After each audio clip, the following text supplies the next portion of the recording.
ายดีอาจารย์น้องอิสวารันสุธิดาศรีเมืองพยาบาลปี2สายกงมีจะมาสาธิตแย่ทอกระเพาะอาหารและให้อาหารทางสายยางจุดประสงค์เพื่อให้อาหารในกรณีที่คนเจ็บสามารถกินอาหารบ่ได้เนาะบ่สามารถกินอาหารบ่ได้ซื้อพอคำนี้อายุ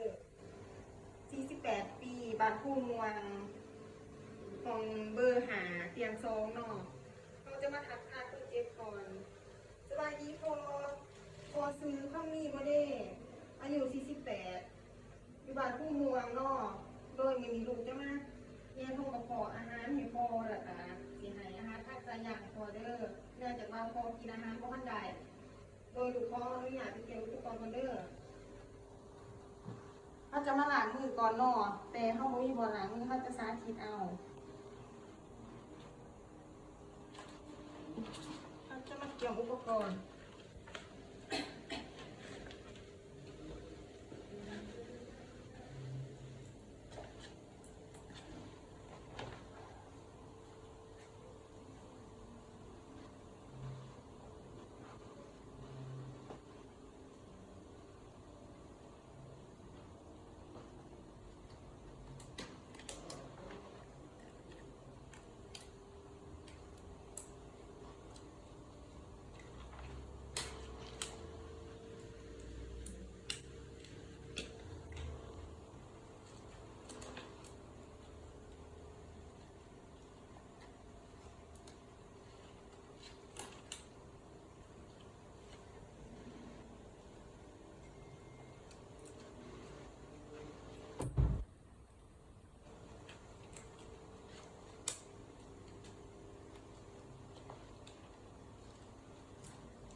จะมาใส่เจลโรลี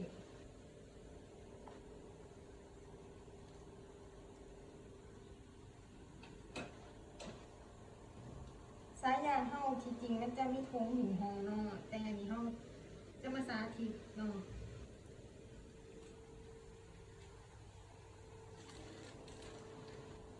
เขาจะมาแถกลองว่าเขาจะแถกไปใส่หาใจเขาจะมาแถกแต่ปลายดังหาติ่งหูแล้วก็ติ่งหูหาดอกยุบบอกแมน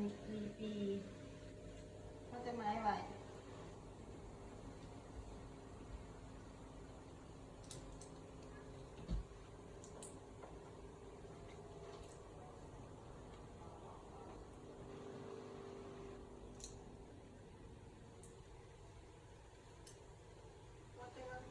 ใส่เจลเนาะ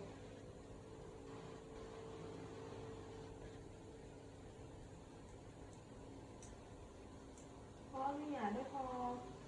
ตาพอจะจำหรือจะไอเมนบอกหูเด้อหน่วย1 2 3คืน1 2 3คืน1 2 3คืน1 2 3คืน1 2 3คืนจะคอยคืนแล้วพอ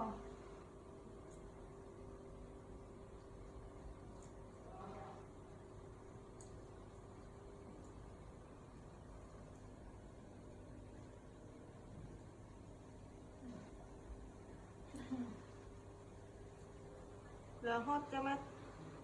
ติดสก๊อต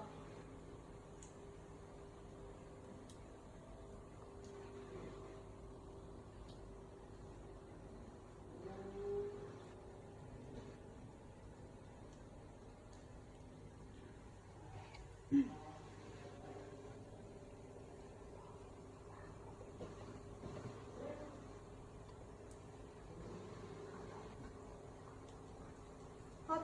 เขาเนาะเพื่อว่า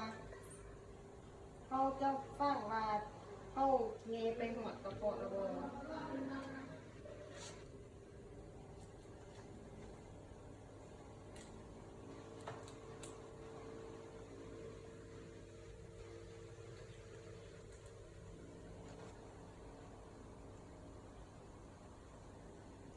เขาจะเอาลูกเขาไม่ไหวเนาะขั้นพอเข้าหอดกระเพาะแล้วมันจะมีเสียงลมตีหนักเนาะ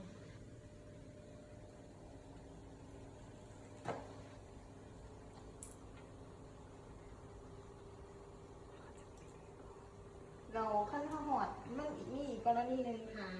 บางคนยินเสียงหนึ่งเขาจะดูดขึ้นมาเลยมันจะมีน้ำในกระเพาะอาหารออกมาเราเป็นหอดพอเป็นหอดกระเพาะอาหารแล้ว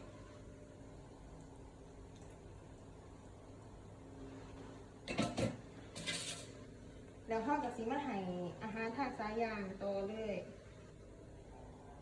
เขาจะฮัดคอไหวก่อนเนาะแล้วเขาจะซุกคอใส่แสลงใส่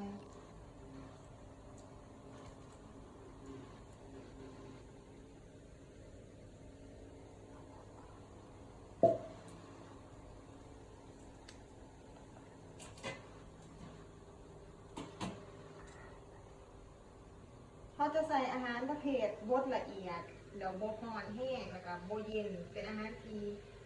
อุ่นๆแต่โบหอดเขาจะบอกใส่เนาะในอาหารประมาณ3 ml แล้วเขาจะค่อยๆปล่อย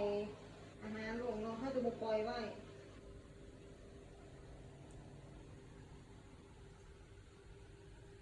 ตัวทองที่ข้อมูลซื้อจะได้ดิ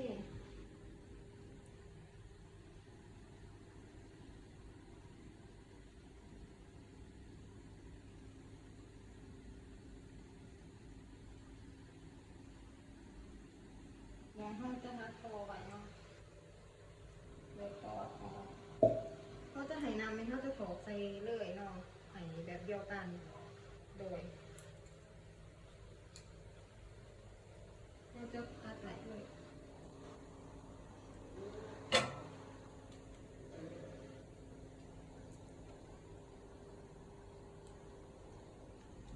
ช่วยพอกันให้อาหาร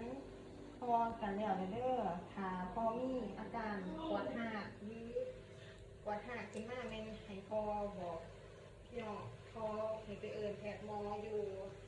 บอนเคาน์เตอร์เลยด้วยพอโดย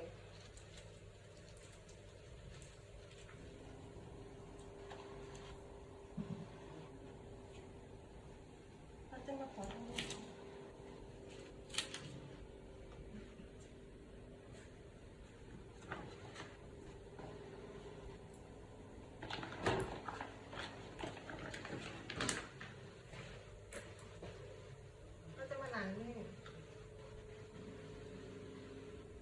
การให้อาหารทางสายยางพอกับเบิร์ดและน้องเขาจะมาจดบันทึกก่อนว่าห้องให้ปริมาณจำได้แล้วก็วันที่อายุวันที่แล้วก็โมงที่จ้าแจงเนาะโดยเขาขอบใจ